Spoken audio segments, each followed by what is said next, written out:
Students, मुझे पता है कि आप लोगों का जो ये बोर्ड एग्जाम होना है, उस बोर्ड एग्जाम की प्रिपरेशन आप लोग बहुत अच्छे तरीके से, ईमानदारी से कर रहे हैं और आप अपने जो भी आपके रिस्पेक्टिव सब्जेक्ट्स हैं उनको अच्छे तरीके से पूरा थॉरोली प्रिपेयर कर रहे हैं और कुछ टॉपिक्स आप लोगों ने क्लियर कर चुके हैं। लेकिन आज का जो ये वीडियो होना है, इस वीडियो में हम डिस्कस ये करने जा रहे हैं कि आपका जो एग्जाम होना है, उस एग्जाम में आपको किन किन बातों का ध्यान रखना चाहिए और आपका जो ये बोर्ड एग्जाम होगा वो किस तरीके से होगा। Hello my dear students, welcome to daily learn. आज के इस वीडियो में मैं आपको स्टेप बाय स्टेप सारी जानकारी दूंगा कि एग्जामिनेशन में जो बोर्ड एग्जाम होना है आपका, इस एग्जामिनेशन में आपको किन किन बातों का ध्यान रखना चाहिए और आपका वो बोर्ड एग्जाम किस तरीके से कंडक्ट किया जाएगा। तो स्टूडेंट्स, इसमें सबसे पहली बात ये आती है कि इसमें जो ये बोर्ड एग्जाम होता है, ये लाइफ का फर्स्ट एग्जाम ऐसा है सीबीएसई में जो कि आपके स्कूल के अलावा किसी दूसरे स्कूल में जाके होगा।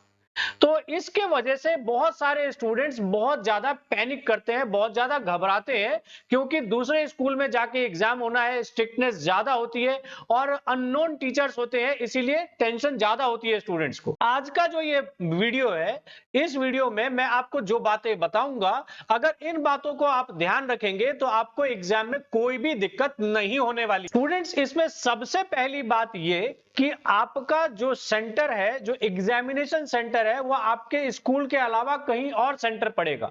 ये ज्यादातर स्कूलों में ऐसा हो रहा है, लेकिन अगर कुछ प्राइवेट स्कूल है, उन स्कूलों का सेंटर अपने स्कूल में भी है। वो स्टूडेंट्स जिनका सेंटर अपने स्कूल में है, उनको तो टेंशन लेने की बात नहीं है, लेकिन जिनका दूसरे जगह पे सेंटर पड़ा है, तो मेरा सजेशन ये रहेगा आपको कि आपको एग्जाम से एक दो दिन पहले आपको अपना सेंटर विजिट करना चाहिए और वो देख लेना चाहिए कि आपको वहां पहुंचने में कितना टाइम लग रहा है, जिससे कि एग्जाम वाले दिन आप टाइम पे अपना वहां पे रिपोर्टिंग कर सकें। सबसे पहली बात। दूसरी बात कि आपको कैरी क्या क्या करना है, तो उसमें सबसे पहली चीज का आपका एडमिट कार्ड जरूर आपके पास होना चाहिए और उसकी एटलीस्ट 2 कॉपी करके आप अपने पास रख लीजिए, क्योंकि जो एडमिट कार्ड है वो कई सारे स्टूडेंट्स मिसप्लेस कर देते हैं, मतलब खो देते हैं। तो अगर आपके पास 2 कॉपी होगी तो अगर एक खो भी जाती है तो दूसरी आपके पास सेफ रहेगी। तो ये मेरा सजेशन है। दूसरा चीज ये कि आप एग्जामिनेशन हॉल में आपको क्या क्या लेके जाना है। तो सबसे पहली चीज क्या बोला, एडमिट कार्ड तो लेना ही है और उसके साथ आपको ब्लू या ब्लैक बॉल पेन ही लेके जाना है। इसके अलावा आप पेंसिल भी कैरी कर सकते हैं कि आपको कहीं पे अगर कुछ रफ वर्क या फिर कुछ अगर ओएमआर शीट के ऊपर कुछ इनिशियल में आपको अगर निशान लगाने हो तो आप पेंसिल से लगा सकते हैं, लेकिन ओएमआर शीट के ऊपर जो फाइनल आपको करना है उस बात को ध्यान रखना कि वो ब्लू या ब्लैक बॉल पेन का ही यूज करके वहां पे फिल करेंगे, चाहे उसमें ओवल करना हो या फिर कोई भी आपको डिटेल उसमें डालनी हो। अब स्टूडेंट्स, जब आप लोग अपने एग्जामिनेशन हॉल में एंटर कर जाएंगे, तो जब आपको अपनी सीट पे जब आप बैठ जाएंगे तो आपको ओएमआर शीट प्रोवाइड की जाएगी। वो जो ओएमआर शीट प्रोवाइड की जाएगी उसमें कुछ इंफॉर्मेशन आपको फिल करना पड़ेगा आपके एग्जाम स्टार्ट होने से पहले। तो उन जो भी इंफॉर्मेशन को जो आपको फिल करना है, वैसे तो ज्यादातर चीजें उसमें पहले से भरी हुई आएंगी, लेकिन अगर कुछ चीज भरी हुई नहीं है तो आपको अपने बॉल जो ब्लैक या ब्लू बॉल पेन है, उस पेन से ही आपको वहां पे सारी इंफॉर्मेशन डाल देनी है। उसमें अगर कोई भी बात आपको समझ में ना आए तो उसमें गलती ना करें, क्योंकि वो ओएमआर शीट चेंज नहीं होगी। इस बात का बहुत ध्यान रखना है आपको। तो वो जो ओएमआर शीट मिलेगी उसमें अगर कोई भी चीज समझ नहीं आ रहा तो जो भी एग्जामिनर्स होंगे, 2 एग्जामिनर आपको वहां पे होंगे, उनमें से आप उनकी हेल्प लीजिए और पूरा एकदम केयरफुली आपको वो ओएमआर शीट फिल करनी है। जो जो इंफॉर्मेशन उसमें मांगा है वो, उसमें एक क्वेश्चन कोड का आपको एक होगा उसमें कॉलम। वो जो क्वेश्चन कोड का जो ब्लैंक होगा वो आपके क्वेश्चन पेपर मिलने के बाद उसके ऊपर जो कोड है वही आपको मेंशन करना है। वो भी चीज अगर आपको समझ में नहीं आ रही है तो एग्जामिनर का आप हेल्प लेने से बिल्कुल भी हेजिटेट ना करें। उसको डेफिनेटली आप उससे हेल्प लीजिए अगर आपको समझ में नहीं आ रहा, गलत सलत नहीं भरना है। ठीक है, अब आपने ओएमआर शीट फिल कर ली। अब बात आता है कि आपका एग्जाम स्टार्ट हो गया। अब जब एग्जाम स्टार्ट हो गया तो आपको किन किन बातों का ध्यान रखना है। तो यहां पे सबसे पहली बात ये आएगी कि आपको जो इंस्ट्रक्शन दे रखा है क्वेश्चन पेपर में, वो सभी सेक्शंस के जो इंस्ट्रक्शन है उसको केयरफुली आपको पता होना चाहिए, केयरफुली आपको पढ़ना है कि कितने क्वेश्चंस कौन से सेक्शन में करने हैं और कौन सा आपको स्किप करना है, मतलब कौन से क्वेश्चंस नहीं करने हैं। तो जैसे कि मान लो आपको उस सेक्शन में 10 क्वेश्चन दे रखे हैं किसी रिस्पेक्टिव सेक्शन में, और उसमें से 8 ही क्वेश्चन करने हैं, तो इसका पता आपको होना चाहिए और आप उसमें से सिर्फ 8 ही क्वेश्चन अटेम्प्ट करेंगे। क्योंकि अगर मान लीजिए आपने 10 के 10 क्वेश्चन कर दिए तो पहले 8 क्वेश्चन ही चेक होने हैं। तो इस बात को बहुत अच्छे तरीके से आपको समझना है कि हर सेक्शन में कितने क्वेश्चन आपको अटेम्प्ट करने हैं, इसका पता होना चाहिए। इसके बाद स्टूडेंट आती है बात कि उसमें आपको चीटिंग करना चाहिए कि नहीं करना चाहिए। ये बहुत इंपॉर्टेंट है कि हम आसपास एक दूसरे से पूछ लेते हैं, यार एमसीक्यू तो है, सिर्फ हमें उसका एक पार्ट, सिर्फ भाई ये 5वें का बता दे कौन सा सेक्शन है, वो बोलेगा 8वें का आपका B section, B option correct है। तो यहां पे क्या होगा कि ये जितने भी ओएमआर शीट होंगी, जितने भी क्वेश्चन पेपर होंगे, सबका जो ऑप्शन है और क्वेश्चंस है वो आगे पीछे होंगे और क्वेश्चंस चेंज भी होंगे। तो इसीलिए आप इसके भरोसे ना रहे कि किसी बगल वाले से आपने कोई चीज पूछ लिया कि उसके 5वें का सी सेक्शन, सी ठीक है तो आप भी 5वें में सी लगा रहे हैं, ये गलत हो जाएगा। आपको चीटिंग के भरोसे नहीं रहना है, आपको सारी चीजें आती हैं, बस ध्यान लगा के आपको क्वेश्चन को पूरा अच्छे तरीके से रीड करके उसके बाद उसको अटेम्प्ट करना है। आप डेफिनेटली उसका जवाब खुद दे पाएंगे, क्योंकि क्वेश्चन पेपर जो होगा वो बहुत ही इजी होने जा रहा है, इसमें कोई भी डिफिकल्टी आपको नहीं होगी। आप चीटिंग के भरोसे ना जाए, ना कोई चिट घर से लेके जाए, कोई फर्रा आपको घर से लेके जाने की जरूरत नहीं है, क्योंकि यहाँ पे क्वेश्चंस की जो क्वांटिटी है ये बहुत ज्यादा है और इतने क्वेश्चंस को अगर आप चीटिंग करके अगर आप करने की कोशिश करेंगे तो आपको सिर्फ 90 मिनट मिल रहे हैं। और 90 मिनट मिलने का मतलब अगर 40 से 45 क्वेश्चन है तो आपको 2 मिनट मिल रहा है एक क्वेश्चन के लिए। तो इसीलिए आपको चीटिंग के भरोसे नहीं रहना है और साथ में इस बात का भी ध्यान रखना है कि किसी एक क्वेश्चन पे ज्यादा टाइम नहीं डिवोट करना है। अगर वो क्वेश्चन आपको नहीं आ रहा है तो उस क्वेश्चन को स्किप कर दीजिए, वहां पे निशान लगा दीजिए कि आपको बाद में करना है। एक बार सारा क्वेश्चन पेपर आपने गो थ्रू कर लिया, उसमें जितने क्वेश्चंस हो गए उसको आपने ओवल कर लिया, उसके बाद जो बचे हुए क्वेश्चंस है जिसमें आपने निशान लगाया था, जो डाउट वाले क्वेश्चंस थे, उनको फिर आप अटेम्प्ट करने की कोशिश करिए। और अगर फिर भी नहीं हो रहा तो एट द एंड सबसे लास्ट में जाके तब आपको तुक्का लगाना है।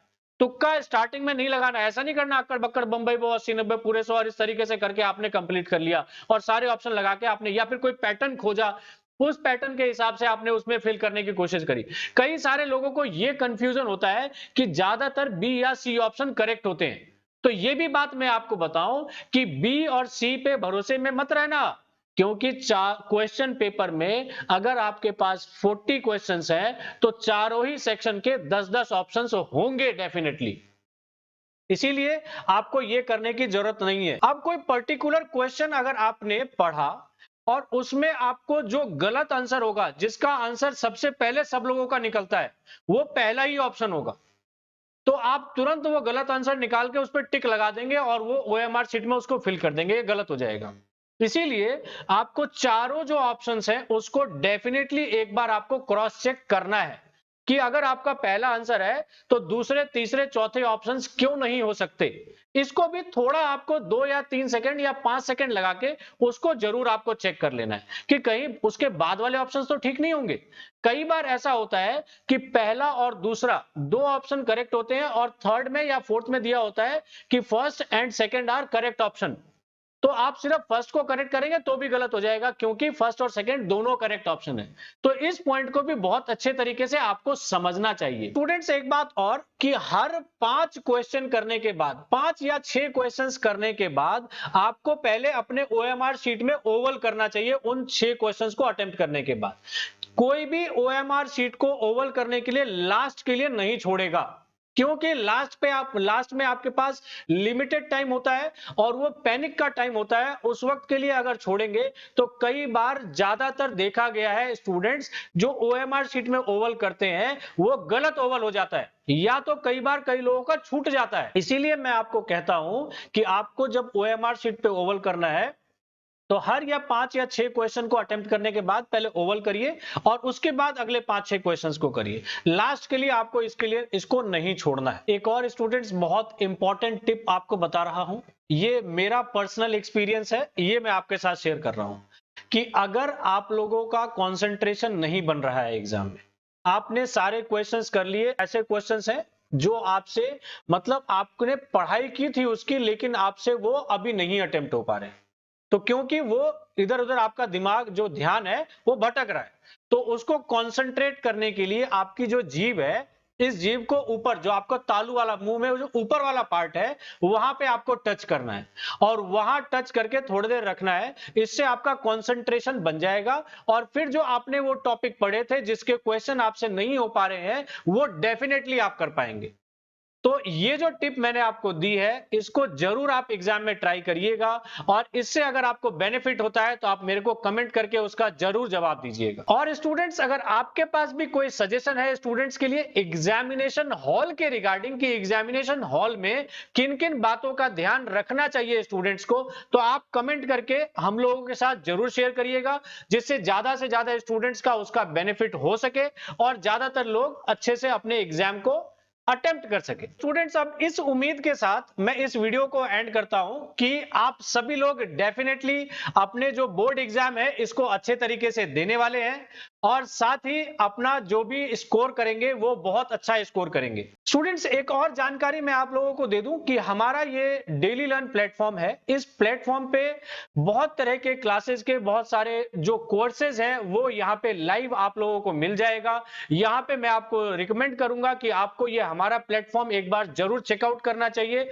हमारे प्लेटफॉर्म का जो URL है वो www.dailylearn.in है।